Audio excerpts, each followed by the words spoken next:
Brief ja darauf hingewiesen, dass es gar nicht stimmt, dass Stülpnagel sich dem Befehl der Zerstörung von Paris widersetzt habe. Können Sie uns zunächst zu diesem Fragenkomplex etwas sagen? Bevor ich auf Ihre Frage antworte,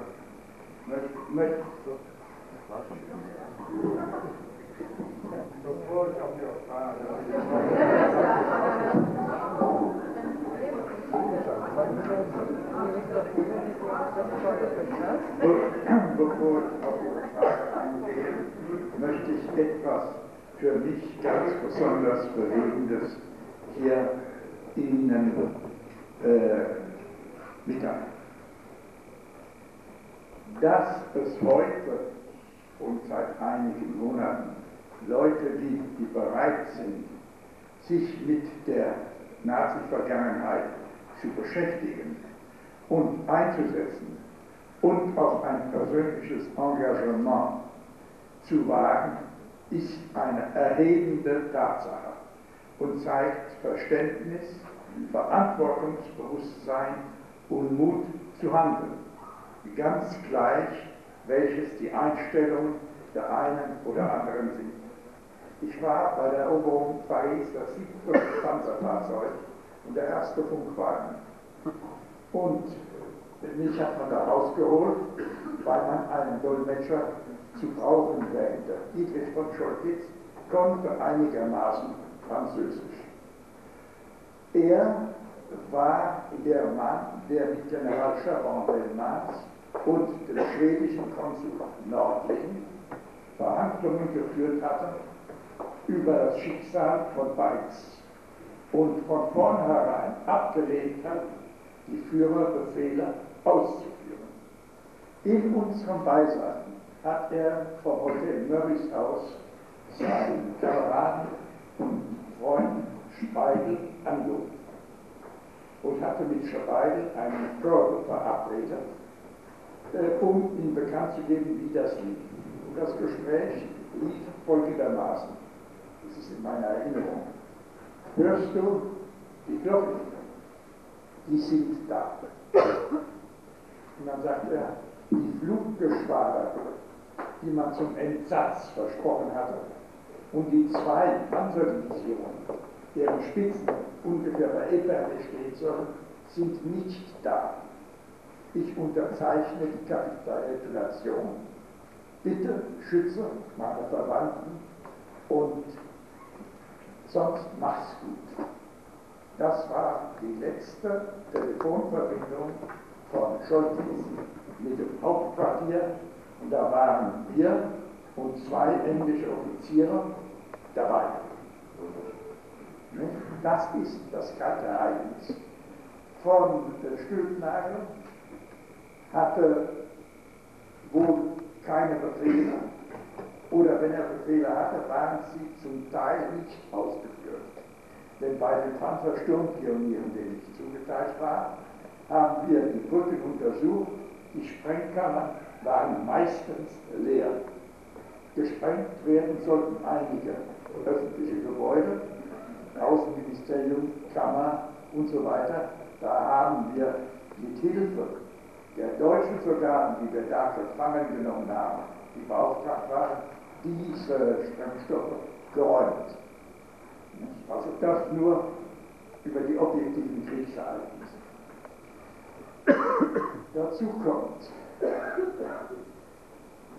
ich kann es Ihnen nicht zumuten, hier irgendwelche Verhaltensmaßregeln oder irgendwelche Verhalten der Bevölkerung mit Andenken an General Stülpnagel euch zuzumuten.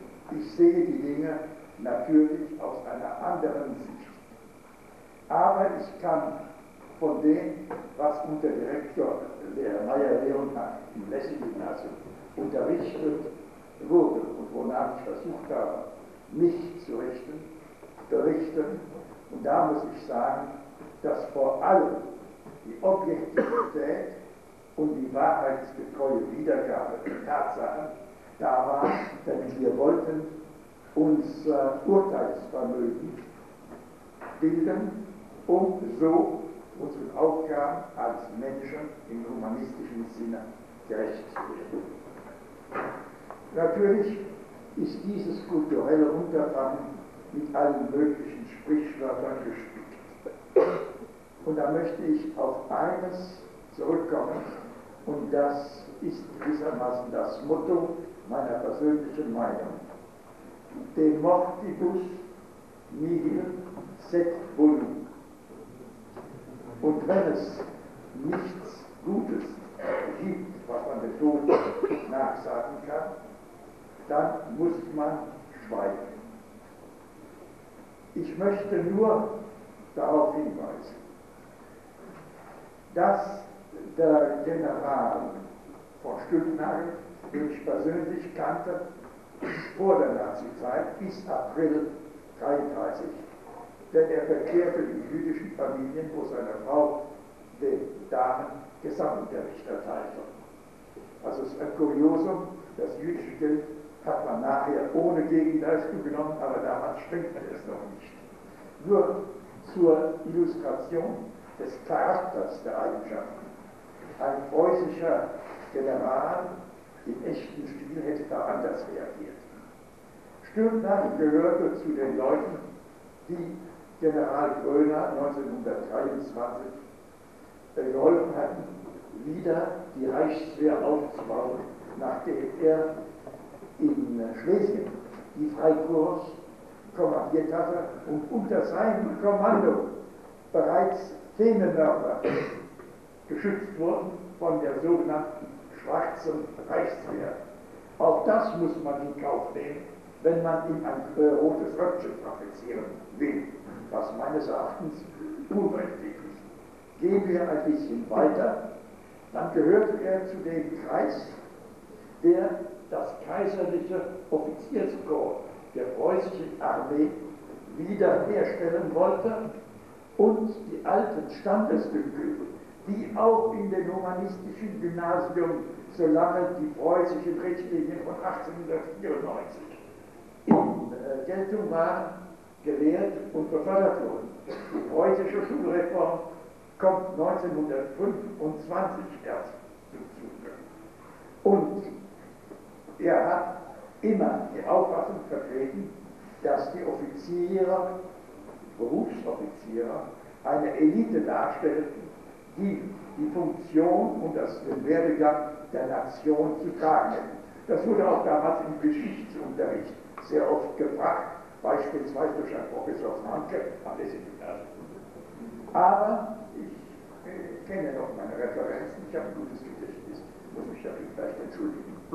Und diese Leute waren im guten Glauben, ihrem Vaterland zu dienen, haben ihnen wirklich keinen schlechten Dienst erwiesen. Bei der Machtübernahme ging es darum, die massiv anfallenden Beförderungen des wiederhergestellten allgemeinen Wehrdienstes sich zunutze zu machen. Und da kamen die ersten Kontakte mit Generaloberst Beck. Die haben die deutsche Armee, das deutsche Heer, wieder aufgebaut, mit dem Willen, die Rückgrat der Macht zu werden. Das wurde von der Gestapo nicht gewilligt und nicht gefördert, denn die wollten, dass die Chargen, die Offiziere der SA und der SS in die Wehrmacht eingeführt würden und, wie General Hindenburg es gesagt hat, den ganzen Staat verseuchten. Die Leute des Kaiserauer Kreises, die Leute Oberst von Oberst Beck und damals auch schon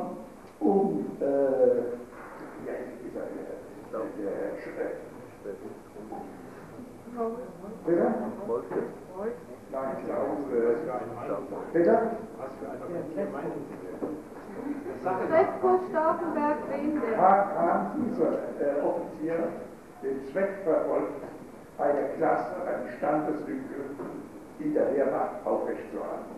Hindenburg hat gesagt, er wolle sich die Armee nicht von einem österreichischen Obergefreiten versauen lassen. Hat alle Handschuhe. Und damals trafen sich Beck und Schönlein. Das war 1937, 38.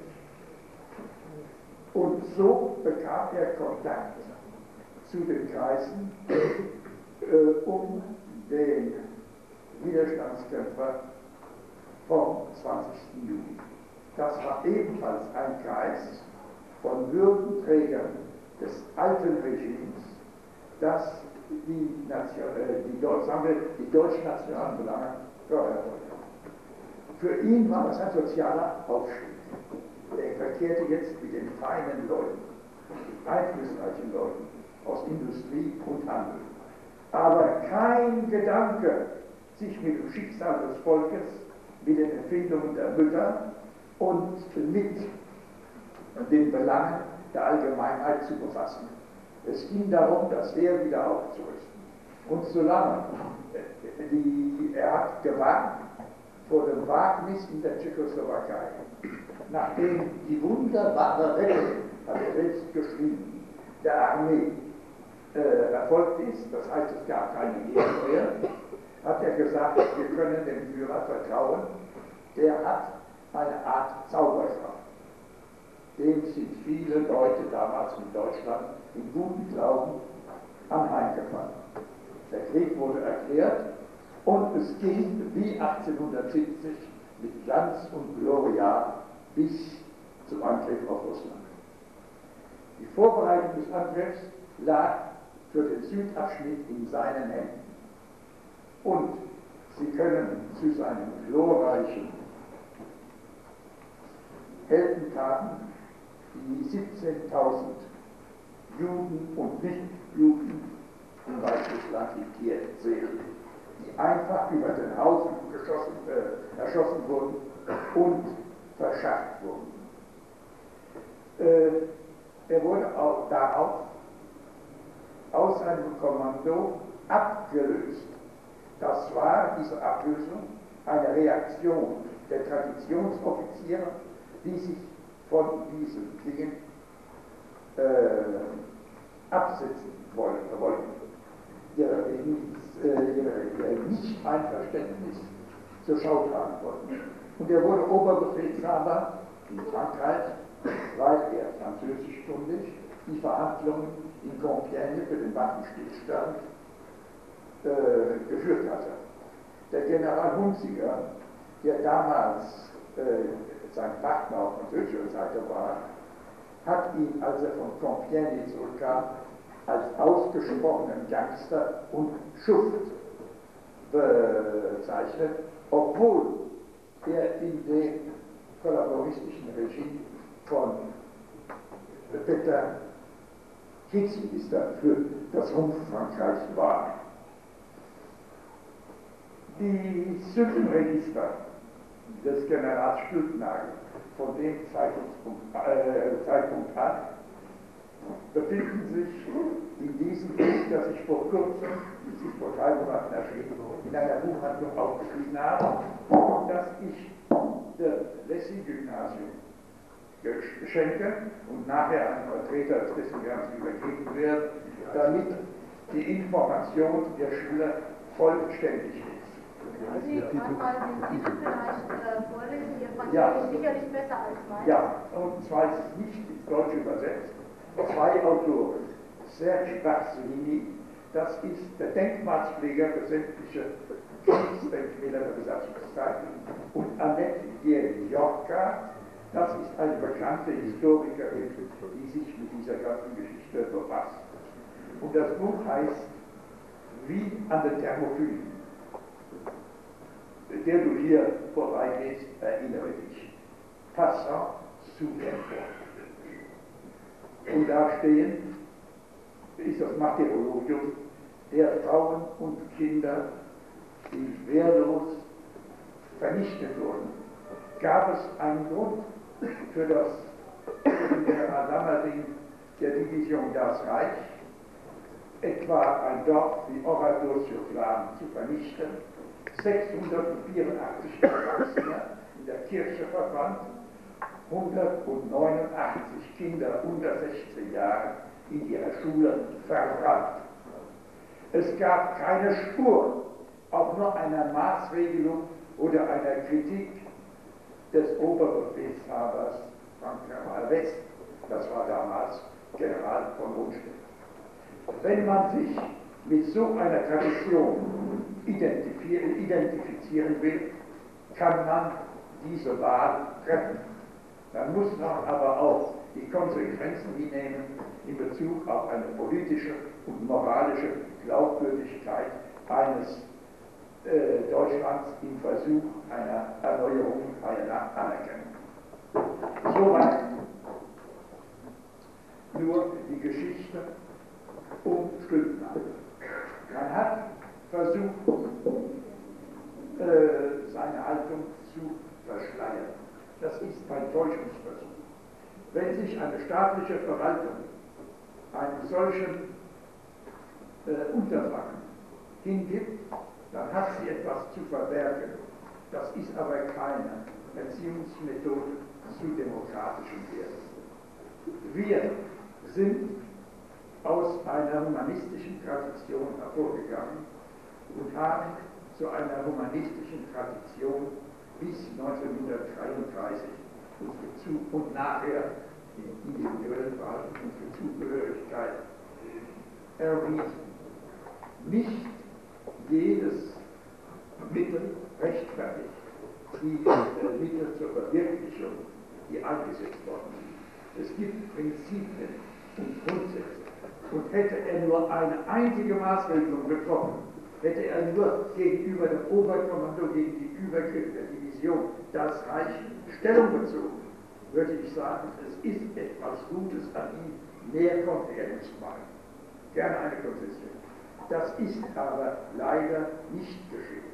Deshalb empfinde ich eine Abneigung gegen den General und eine Abneigung gegen den Bilderkult, den man angeführt hat. Humanistische Erziehung ist keine Götzendienerei, ist keine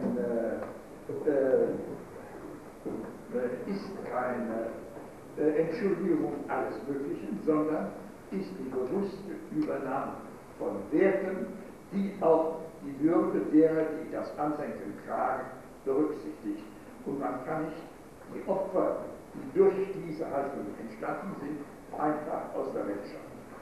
Deshalb lieber schweigen.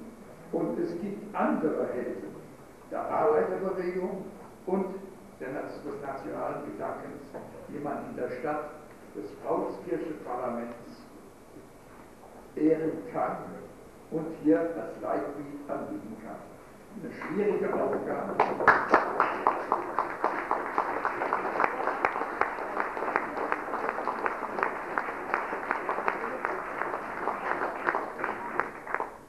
Ich danke sehr herzlich für diese sehr persönlichen Ausführungen und Sie haben uns ja ein Lehrstück an Humanismus vorgeführt.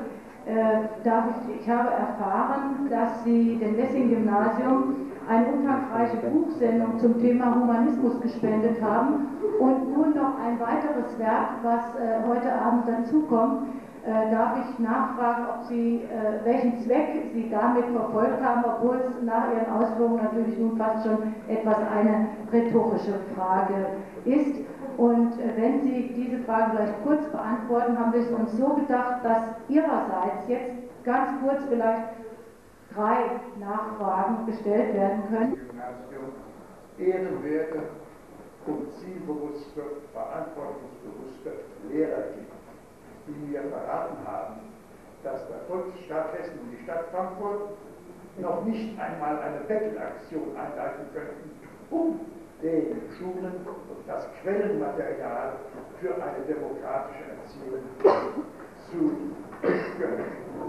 Ich habe dieser Schule meine ganze Weltanschauung zu verdanken und auch die verschiedenen Umständen aus dem, was ich von meiner Lehre habe, die Kraft geschöpft, mich durchzusetzen. Ich glaubte, es ist eine humanitäre Pflicht, wenigstens einer hoffentlichen Elite von Schülern die Möglichkeit zu geben, an der deutschen Quelle alle das zu erfahren, was die Größe der Deutschen ausmacht, nämlich, sie waren ein Volk der Dichter und der Denker, und ich würde mich freuen, wenn es wieder wäre. Herzlichen Dank. Darf ich jetzt einfach fragen, ob aus dem Publikum direkt an Herrn Katz noch Nachfragen bestellen? Bitte schön.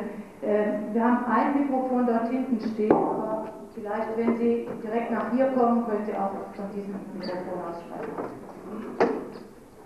Ich möchte den Vorschlag machen, dass anstelle des abgehängten Bildes von Stulpnagel ein Bild eines Schülers des Gymnasiums aufgehängt wird. Er hat die Schule besucht, emigrierte später nach der Schweiz.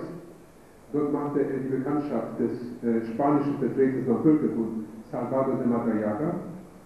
Als der spanische Bürgerkrieg ausgebrochen ist nach Spanien gegangen, lernte fliegen, war Kommandeur, einer von 2 Kommandeuren des Nachtjagdgeschwaders der Republik, und er war der allerletzte internationale Flieger, der im spanischen Bürgerkrieg gefallen ist.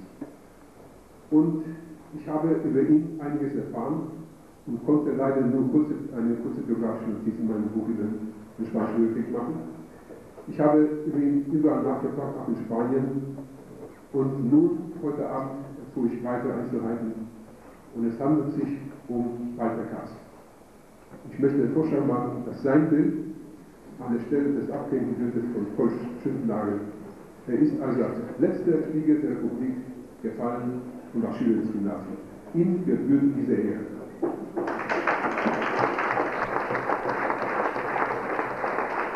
Noch kurz ist den Redebeitrag von Herrn Rumlik hören.